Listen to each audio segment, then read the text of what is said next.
नमस्कार, मैं हूं Mrityunjay Kumar Jha.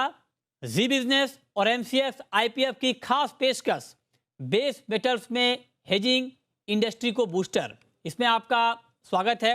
MCX base metals की ट्रेडिंग का सबसे बड़ा प्लेटफॉर्म है और हमारा मकसद हेजिंग की बारीकियों को बताना है। इस वेबिनार के जरिए लोगों को ये बताने की हम कोशिश करेंगे कि हेजिंग कितना बड़ा और इम्पोर्टेंट टूल्स है और हेजिंग करने से ट्रेड को कैसे बूस्टर यहां पर मिल सकता है। और इस खास सब्जेक्ट पर चर्चा के लिए हमारे साथ कुछ खास मेहमान जुड़े हैं। अपने मेहमानों से आपका पहले परिचय करा दें, फिर हम चर्चा को आगे बढ़ाएंगे। हमारे साथ हैं अग्रवाल मेटल्स वर्क्स के दीपक सांघी, हमारे साथ हैं शुभक्षी ग्लोबल रिसोर्सेज के director Sanjay Singhvi, Bombay metal exchange के senior vice president Sandeep Jain और एमसीएक्स के मेटल हेड चितरंजन रेगे और एसएमसी ग्लोबल की वंदना भारती। आप सभी का बहुत बहुत स्वागत है इस खास वेबिनार में। और आइए अब चर्चा की शुरुआत करते हैं, क्योंकि आज का टॉपिक बहुत महत्वपूर्ण है कि कैसे हेजिंग जो है वो बेस मेटल में ये इंडस्ट्री को इससे बड़ा बूस्टर मिलेगा, इसी पर हम बातचीत कर रहे हैं। तो ऐसे में मेरा सबसे पहला सवाल चितरंजन रेगे जी आपसे होगा कि हेजिंग अभी के माहौल में, पहले तो आप ये बताएं, क्योंकि आप एक्सचेंज की नुमाइंदगी कर रहे हैं, तो आप ये बताएं कि हेजिंग अभी के माहौल में क्यों जरूरी है और इससे इंडस्ट्री को कितना बड़ा बूस्टर मिल सकता है। जो कमोडिटी एक्सचेंजेस हैं उनकी भूमिका तीन तरह के लिए खास है। पहली बात प्राइस डिस्कवरी, दूसरी बात रिस्क मैनेजमेंट और तीसरा डिलीवरी ऑफ लास्ट रिसोर्ट। अब इन तीनों के चलते अगर अपन हेजिंग की बात करें तो मुद्दा यह है कि किसी भी एक्सपोजर, किसी भी एंटिटी में तीन प्रकार के ट्रेड्स हैं। एक तो प्रोड्यूसर का ट्रेड होता है कि जिसको हमेशा खदान में से माल निकाल करके फिनिश माल बेचते रहना है। मतलब चाहे भाव ऊपर जा रहा है चाहे भाव नीचे जा रहा है, उनके बिजनेस में, उनकी एक्टिविटी में, उनके अप्रोच में कोई चेंज नहीं आता। खदान से माल निकाल करके प्रोसेस आज कर रहा हूँ, कल वो आज जो मेरे को भाव मिल रहा है वो उससे ऊपर मिलेगा, उससे नीचे मिलेगा, या सबसे बड़ी बात जो है मैंने बजट जो करके अपने जो एस्टिमेट बनाए हुए हैं उसके हिसाब से मुझे रेट मिलेगा कि नहीं मिलेगा। तो उनके लिए भी वो एमसीएक्स में आकर के सेलिंग करके या उस तरीके से हेज कर सकते हैं अपने आप को। दूसरे टाइप के प्लेयर होते हैं जो है प्रोसेसर्स। प्रोसेसर्स मतलब ये होता है कि जिन्होंने आज रॉ मटेरियल खरीदा, प्रोसेस किया, फिनिश गुड बनाया और फिनिश गुड वो जहाँ कहीं भी रिटेल मार्केट में बेचते हैं उसको बेचा, तो वो मेरे खरीदने के प्राइस में और मेरे बेचने के प्राइस में ये बहुत संभव ही नहीं है कि वो दोनों हर समय भाव सेम रहे और वो जो मार्जिन है वो निश्चित तौर पे आपको गारंटी कर सकें कि आपको हमेशा ये जो है मुनाफा ही होगा। अगर आप फिजिकल में आप अगर लॉन्ग है, मतलब जैसे प्रोड्यूसर है उसके पास हमेशा माल होता है, उसको बेचना होता है, तो बेचने की प्रक्रिया वो आकर के एमसीएक्स में सेल करके हेज कर सकते हैं। जो प्रोसेसर है उसने अगर रॉ मटेरियल लिया है और वो महीने भर बाद अपना फिनिश गुड बेचने वाला है तो वो एमसीएक्स में आकर के सेल करें। और नंबर 3 बात है जो लोगों का टेंडर बेस्ड बिजनेस है। टेंडर बेस्ड बिजनेस मतलब ये होता है कि भाई मुझे आज मैंने सेलिंग आज फिक्स प्राइस पे कर दी है, इस वजह से मुझे क्वांटिटी का एडवांटेज मिला है। अब मुझे जब कभी मैं प्रोसेसिंग करूंगा फैक्ट्री में तो मुझे अगले 6 महीने में किसी नियमित दर से भाई कुछ ना कुछ रॉ मटेरियल का प्रोक्योरमेंट करना।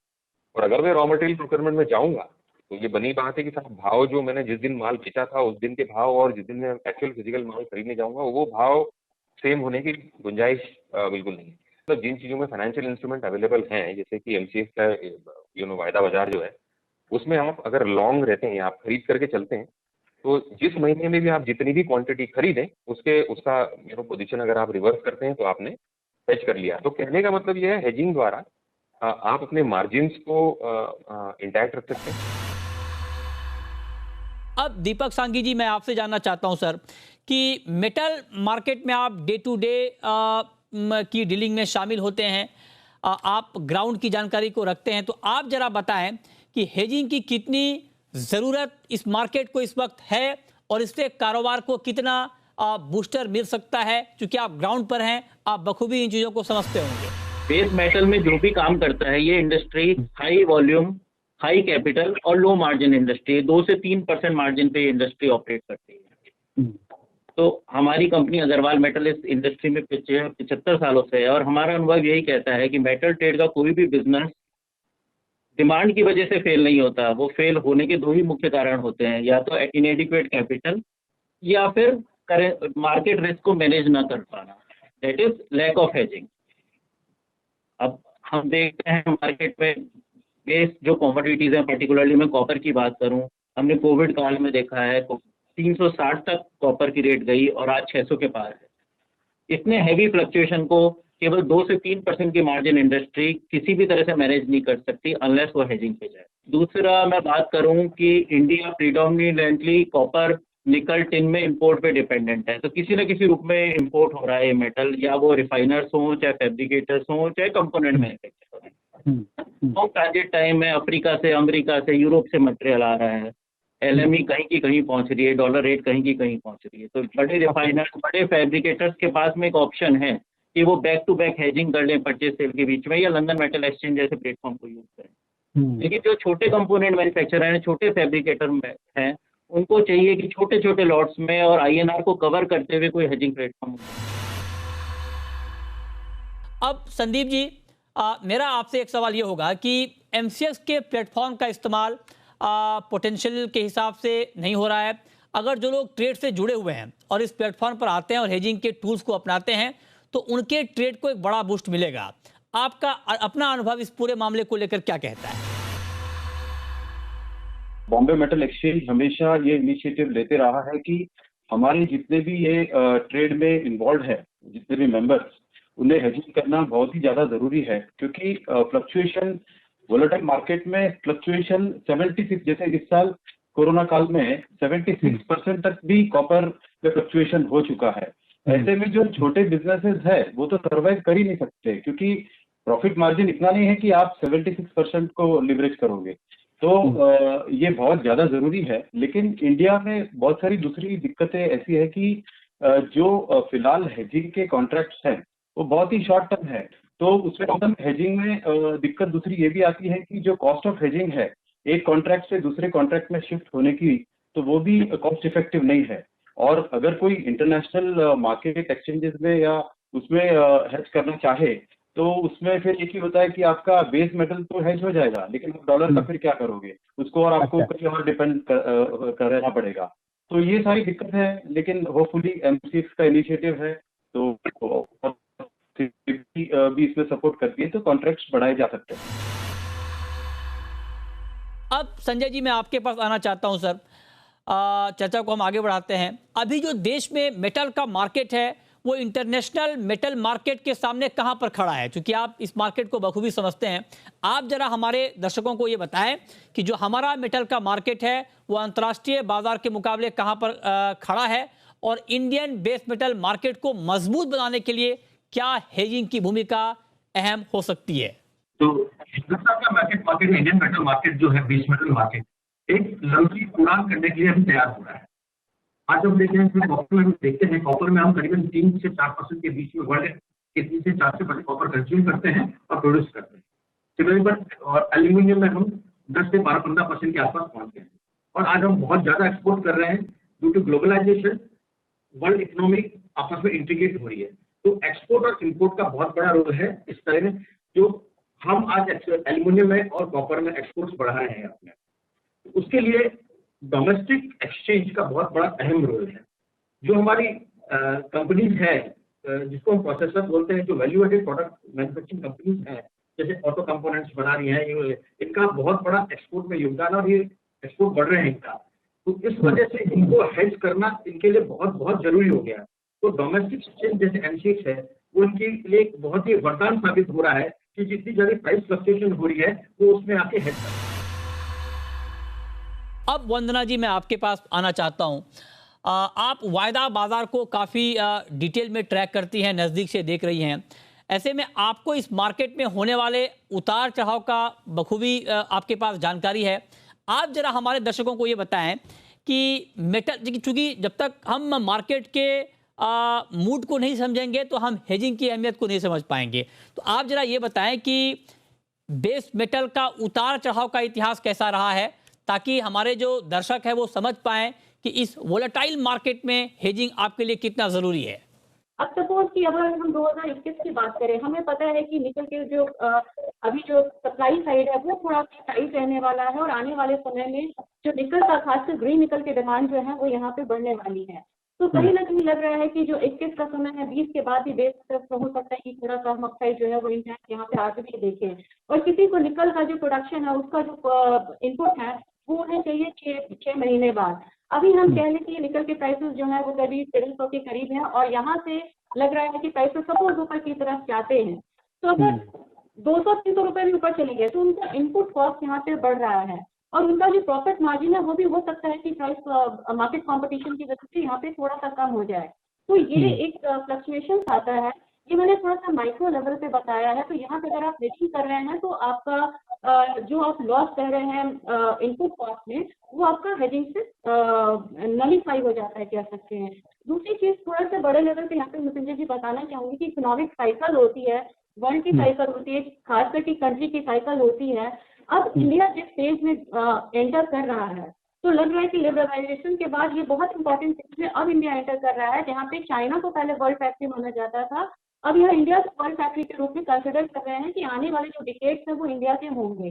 तो जो हमारा कॉस्ट ऑफ डेवलपमेंट है, हम चाइना से अगर तुलना करें तो उस समय जब वो डेवलप हुए थे तो वहाँ पे जो बेस मेटल के प्राइसेस थे अगर इन्फ्लेशन से एडजस्ट भी कर दें तो काफी यहाँ पे कम था। अब इंडिया में जब इंडिया को यहाँ पे डेवलप करना है तो यहाँ पे कॉस्ट ऑफ जो डेवलपमेंट है वो थोड़ा सा हायर साइड है।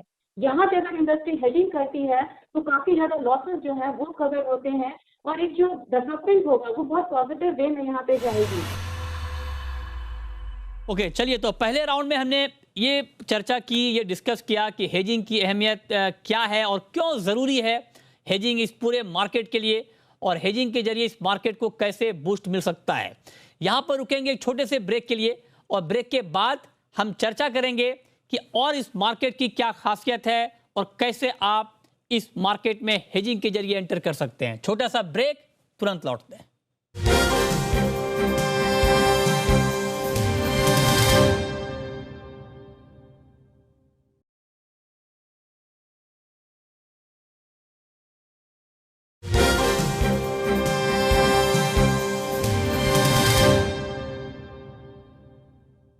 चलिए, अब चर्चा को आगे बढ़ाते हैं और चितरंजन जी, अब दूसरे दौर में भी मेरा पहला सवाल आपसे ही होगा कि आप हमें ये बताएं कि हेजिंग का प्रोसेस क्या होगा, क्योंकि मैं ये मान के चलता हूं कि बहुत सारे लोग ऐसे होंगे जिनको इस पूरी प्रक्रिया के बारे में जानकारी शायद नहीं होगी। तो आप उन लोगों के लिए बताएं कि हेजिंग का पूरा प्रोसेस क्या होगा, कैसे हेजिंग कर सकते हैं। कोई अगर मार्केट में नया प्लेयर है और फिजिकल में कामकाज है उनका, तो वो MCX के प्लेटफॉर्म का इस्तेमाल कैसे कर सकते हैं। जो भी इक्विटी मार्केट में या लोगों का काम करने का जो तरीका है उससे ये बहुत ही सेम है।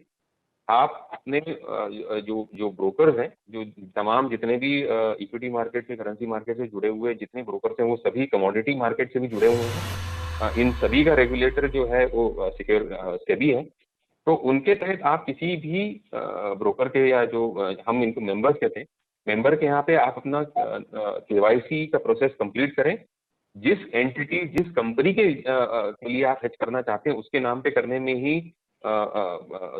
समझदारी है, क्योंकि अगर हेजिंग करने के बाद MCX के फ्लक्चुएशन की वजह से, प्राइस फ्लक्चुएशन की वजह से, या तो आपको पैसे मिलेंगे या आपको पैसे देने पड़ेंगे, मतलब प्रॉफिट एंड लॉस जो है, जो ऑफसेट होगा फिजिकल मार्केट से, उसका लेन देन MCX पे हो सकता है। वो लेन देन की प्रक्रिया जो है उसकी अकाउंटिंग एंट्री वाजिब तरीके से हो सकती है, क्योंकि जब आप उसको जिस एंटिटी, जिस फिजिकल मार्केट में जो काम करने वाली एंटिटी है उसके नाम पे अगर आप खाता खोलें तो KYC प्रोसेस बहुत आसान है। बोर्ड ऑफ डायरेक्टर्स और बोर्ड रेजोल्यूशन, ये तमाम चीज़ों की रिक्वायरमेंट होती है, उसके साथ वो KYC अकाउंट ओपन होता है। आपको एक क्लाइंट कोड मिलता है, उसके जरिए आप अपने मेंबर को फोन करके या ऑनलाइन आप ट्रांजेक्शन कर सकते हैं। एक जो चीज़ खास है वो ये है कि हम चूंकि फ्यूचर्स एक्सचेंज है, तो हमारे यहाँ पे कामकाज करने के लिए आपको मार्जिन देना पड़ता है। मतलब चाहे आप बाय करें चाहे आपको सेल करें MCX से, लेकिन आपको कुछ न कुछ इनिशियल मार्जिन जो है वो आपको अपने मेंबर के या ब्रोकर के जरिए एक्सचेंज में जमा करना पड़ता है। और एक बार पोजीशन लेने के बाद, चाहे आप बाय करें चाहे सेल करें, और उसके MTM जो हम कहते हैं, मतलब उसके पोजीशन लेने के बाद प्राइस का ऊपर जाना या नीचे जाना, जिसकी वजह से पैसे की लेन देन जो रहती है, एक्सचेंजेस जो है वो आखिरी आप जब पोजीशन रिवर्स करेंगे तब गेन लॉस का सेटलमेंट नहीं होता है, वो मिनट टू मिनट होता है। और हर दिन हम ऑन रियल टाइम बेसिस पे प्रॉफिट एंड लॉस कलेक्शन करते हैं और रेमिट करते हैं। तो वो हम वो मेंबर के जरिए करते हैं। तो दो भाग हो गए, एक अपने को एमसीएक्स में जो कॉन्ट्रैक्ट लिस्टेड है उसके कोरिलेटेड अपने बिजनेस को समझना है, उसको आधार बनाना है और उसके हिसाब से हेजिंग करनी है। और हेजिंग का एक्चुअल ट्रांजैक्शन जो है वो मेंबर या ब्रोकर के थ्रू होता है। और चूंकि हम फ्यूचर्स मार्केट है तो इनिशियल मार्जिन और एमटीएम मार्जिन दोनों का आदान प्रदान होता है। मतलब ऐसा नहीं है कि आपको सिर्फ देना है, इनिशियल मार्जिन तो आपको देना है, पर एमटीएम जो है वो देना भी पड़ सकता है या आपको रिसीव भी हो सकता है आपके एक्सपोजर के साथ, जो एमसीएक्स पे एक्सपोजर है उसके। संजय जी, अब आप ये बताएं सर कि एमसीएक्स पर जो मेटल का कॉन्ट्रैक्ट है उसका प्राइसिंग का जो मैकेनिज्म है वो कितना बेहतर है, कितना अच्छा है और कितना इफेक्टिव है? क्या ये इंडस्ट्री की ज़रूरतों के हिसाब से डिज़ाइन किया गया है या इसमें आपको लगता है कि कुछ और फेरबदल की ज़रूरत है? जो एमसीएक्स पे कॉन्ट्रैक्ट डिजाइन किए हुए हैं, जो एक स्टैंडर्डाइज कॉन्ट्रैक्ट है, तो स्टैंडर्ड कॉन्ट्रैक्ट में कॉपर कैथोड है। जैसे आप कॉपर की बात करते हैं तो कॉपर कैथोड है, उसका shape, size, lot size, copper percentage वो फिक्स है और उसी के बेसिस पे कॉपर की पूरा जो बिजनेस है डाउन द स्ट्रीम प्रोडक्ट वो उसी को इंडेक्स मान के किया जाता है। आज में इंडिया का major market copper rod market है, पर जो कॉपर रॉड की जो भी प्राइस होती है वो कॉपर कैथोड के रेफरेंस में ही की जाती है। तो एमसीएक्स का जो कॉन्ट्रैक्ट है बिल्कुल इन लाइन है मार्केट में। मेरे को कॉपर रॉड, कॉपर ट्यूब या कॉपर कोई भी डाउन स्ट्रीम प्रोडक्ट को हेज करना है तो कॉपर कैथोड के ऊपर वो हेज कर सकता है, तो एक बिल्कुल परफेक्ट हेज बनता है। और क्योंकि परसेंटेज ऑफ देखा जाए कॉपर के जितने भी वैल्यू एडेड प्रोडक्ट है उसमें मैक्सिमम रॉ मटेरियल का ही रोल रहता है, तो हेज परफेक्ट हेज बन सकती है रिलेटेड टू कॉपर की प्राइस। लेकिन दीपक जी, आप ये जरा बताएं कि हेजिंग की हमने बात की है, लेकिन सबसे ज़्यादा ज़रूरी हेजिंग किसके लिए है? प्रोड्यूसर के लिए, इंपोर्टर के लिए, एक्सपोर्टर के लिए, किसी ट्रेडर के लिए? हेजिंग तो जो भी उस कारोबार से जुड़े हैं सभी के लिए महत्वपूर्ण है, चाहे वो ट्रेडर हो चाहे वो मैन्युफैक्चरर हो। लेकिन अल्टीमेटली माल जो आना है वो मैन्युफैक्चरर के पास आना है, उद्योगों के पास में आना है। तो जैसा हम देख रहे हैं कि मेक इन इंडिया और आत्मनिर्भर भारत के चलते इंडिया में बेस मेटल की डिमांड आगे वाले समय में तेजी से बढ़ने वाली है। तो बहुत से छोटे और मझोले उद्योग होंगे जो टेंडर बेस्ड काम कर रहे होंगे या ओईएम्स को, इलेक्ट्रिकल ओईएम्स या ऑटो ओईएम्स को मध्यम से लेके लंबे समय तक फिक्स रेट कॉन्ट्रैक्ट में बंधे होंगे। उनको ये बहुत समस्या आने वाली है कि जब तक उनको बहुत क्लैरिटी नहीं है कि वो अपने प्राइस रिस्क को कैसे हेज कर सकते हैं, तब तक वो बहुत बड़ी समस्या में और रिस्क में फंसने वाले। तो बहुत ज़रूरी है कि मार्केट में अवेयरनेस हो कि कोई ऐसा प्लेटफॉर्म है जो आपके लिए छोटे छोटे लॉट साइज में आपकी कमोडिटी प्राइस को हेज कर सकता है, आपकी करेंसी रिस्क को मैनेज कर सकता है, आपको लो मार्जिन पे काम मिलेगा। ट्रांसपेरेंट प्राइसिंग होनी बहुत ज़रूरी है। संदीप जी, मैं आपसे इस पूरे मामले में ये पूछना चाहता हूँ कि आप जरा इस पर डिटेल जानकारी बताएं कि इंडिया का बेस मेटल्स का मार्केट कितना बड़ा है, कितना बड़ा साइज है, एक्सपोर्ट इंपोर्ट के क्या आंकड़े हैं, डिटेल में पूरी तरह से बताएं कि ये कितना बड़ा मार्केट है और नए लोगों के लिए इस पूरे मार्केट में क्या सीख है इस वक्त, ताकि वो इस मार्केट के पोटेंशियल को ठीक तरीके से इस्तेमाल कर पाए। जहाँ तक एक हेजिंग इंश्योरेंस का सवाल है तो ये चाहे वो एक्सपोर्टर हो, इंपोर्टर हो या कोई भी प्रोड्यूसर हो या कोई भी हो, उसको करना ही करना है। जो लो मार्जिन में काम होता है बेस मेटल्स में, उसमें अगर कोई हेजिंग नहीं करता है तो वो कई साल पीछे जा सकता है अगर इस टाइप का कोई भी रिस्क लेता है। तो ये मैं जैसे because India is a rising market, तो इसमें तो हेजिंग एक बहुत ज्यादा इंपॉर्टेंट हो जाता है और हर किसी ने करना चाहिए। वंदना जी, मैं अब आपसे जानना चाहता हूँ कि क्या फ्यूचर्स मार्केट के पार्टिसिपेंट्स खास करके ट्रेडर्स के लिए भी हेजिंग जरूरी है या आपको लगता है कि उनको इस मार्केट से दूर रहना चाहिए? जो वोलेटिलिटी है बहुत हायर साइड है और कुछ फैक्टर्स हैं यहाँ पे जो कि मार्केट को मुझे लग रहा है कि आने वाले समय में वोलेटाइल यहाँ पे बना के रखेंगे। और जिस तरीके से देखिए प्रोडक्शन जो है वो प्री कोविड एरा में आने में यहाँ पे टाइम लगेगा। दूसरा फैक्टर यहाँ पे है कि जो ट्रेड वॉर्स हैं वो यहाँ पे ऑलरेडी ऑन है। कोविड के अलावा काफ़ी सिचुएशंस हैं, कोविड की वजह से लेबर इश्यूज हैं, प्रोडक्शन इश्यूज हैं, शिपमेंट इश्यूज हैं यहाँ पे। तो फ्यूचर्स मार्केट में जो लोग कर रहे हैं उनको एक्सपोजर जो है खासकर कि वो ऑप्शंस के थ्रू यहाँ पे अगर बटरफ्लाई स्प्रेड या इस तरीके से करते हैं तो ऑप्शंस एक बहुत अच्छा टूल है जहाँ पे को वो अपसाइड और डाउनसाइड दोनों को लॉक करके यहाँ पे चल सकते हैं। वहाँ पे फ्यूचर्स में ना जैसे ऑप्शंस में वो जो प्राइस रिस्क है इसको यहाँ पे हेज करके चल सकते हैं। तो हमारी मार्केट इनफैक्ट अभी ज़्यादा रिस्क प्रीमियम पे काम कर रही है, तो यहाँ पे हेज करके चल सकते हैं। टूल्स यहाँ पे थोड़े से यहाँ पे डिफरेंट हो सकते हैं। चलिए अब हम शुरू करते हैं सवाल जवाब का सिलसिला। बहुत सारे दर्शक इस वक्त हमारे साथ जुड़े हैं, लगातार सवाल पूछ रहे हैं। पहला सवाल चेतन धारीवाल का है और वो जानना चाहते हैं कि क्या एमसीएक्स पर हेजिंग से अतिरिक्त लागत तो नहीं बढ़ेगी। ये सवाल चेतन धारीवाल का है। संदीप जैन साहब, आप बताएं क्या जवाब इसका। हेजिंग कॉस्ट इतना माइनर होता है तो एडिशनल बर्डन तो आ ही नहीं सकता। इनफैक्ट ये जो कॉस्ट है उसकी वजह से जो आपको फ्यूचर में जो हैवी लॉस या खैर sometimes it is profit also, तो वो उस चीज से मतलब अनसर्टेनिटी से बच सकता है। तो ये हेजिंग कॉस्ट बहुत ही नॉमिनल है, उसकी चिंता करने की जरूरत है। ओके, ठीक है। चलिए अगला सवाल है अयूब मलिक का और अयूब मलिक पूछना चाह रहे हैं कि मेटल इंडेक्स को हेजिंग के लिए इस्तेमाल कर सकते हैं क्या। वंदना जी बताएं क्या सुझाव, क्या जवाब आपका। कि कंपोनेंट्स के अकॉर्डिंग कर सकते हैं कि वो किस बिजनेस में है, यहाँ पे उसके कंपोनेंट्स को ध्यान में रखते हुए यहाँ पे मेटल इंडेक्स को भी हेजिंग का इस्तेमाल किया जा सकता है। तीसरा सवाल है अतुल कुमार का और वो ये पूछ रहे हैं कि इस बार का बजट मेटल सेक्टर पर कितना इम्पैक्ट डालेगा।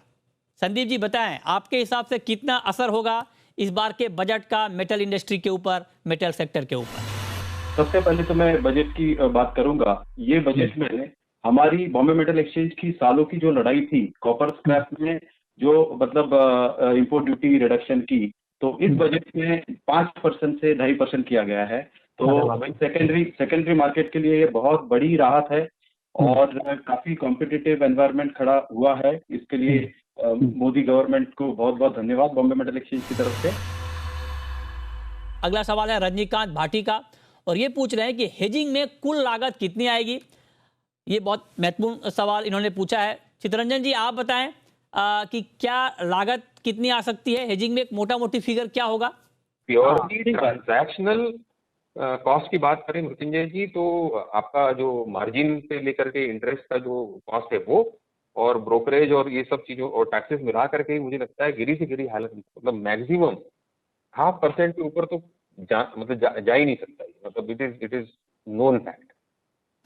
ओके, मतलब सब अगर मिला भी दें तो कह रहे हैं कि 0.5% से ज्यादा जा ही नहीं सकता है। अगला सवाल है चहल सांघी का और वो ये पूछ रहे हैं कि कॉपर इंडस्ट्री का फ्यूचर क्या है, क्या भविष्य है कॉपर इंडस्ट्री का। अच्छा, तो कॉपर की तस्वीर क्या होगी। दीपक जी आप जरा डिटेल में बताएं सर, क्या फ्यूचर आप देख पा रहे हैं कॉपर इंडस्ट्री का। कॉपर एक ऐसा बेस मेटल है जिसकी यूटिलिटी इंफ्रा में बहुत ज्यादा है, चाहे वो पावर सेक्टर हो चाहे वो ऑटो सेक्टर। अब हम देख रहे हैं कि पूरा वर्ल्ड इलेक्ट्रिक व्हीकल की तरफ बढ़ रहा है, देख रहा है, देश में भी बहुत सारे इनिशिएटिव लिए गए हैं कि इलेक्ट्रिक व्हीकल की तरफ हमें तेजी से जाना है। तो ये तो तय है कि कॉपर की डिमांड काफी तेजी से बढ़ने वाली है। जो भी कॉपर का काम कर रहे हैं उनके लिए एक बहुत बड़ी अपॉर्चुनिटी है। हमें देखना है कि हम इसको कितने डिसिप्लिन से कैच करते हैं। चलिए बहुत बहुत शुक्रिया आप सभी मेहमानों का डिटेल में ये बताने के लिए कि हेजिंग क्यों ज़रूरी है, कितना बड़ा मार्केट है हेजिंग का, हेजिंग की पूरी प्रक्रिया क्या है और हेजिंग से मेटल इंडस्ट्री को कितना बड़ा बूस्टर मिल सकता है। आप सबने वक्त निकाला इस खास वेबिनार के लिए, इसके लिए बहुत बहुत शुक्रिया आप सबका। डिटेल में इस पूरे मुद्दे को समझाने के लिए, बताने के लिए कि ये मार्केट कितना पोटेंशियल वाला है, इसमें कितनी संभावनाएं हैं और इसका इस्तेमाल अगर ठीक तरीके से किया जाए तो कितना बड़ा बूस्टर इंडस्ट्री को मिल सकता है। तो फिलहाल इस खास शो में इतना ही, छोटा सा ब्रेक के बाद भी खबरें लगातार जारी हैं। नमस्कार।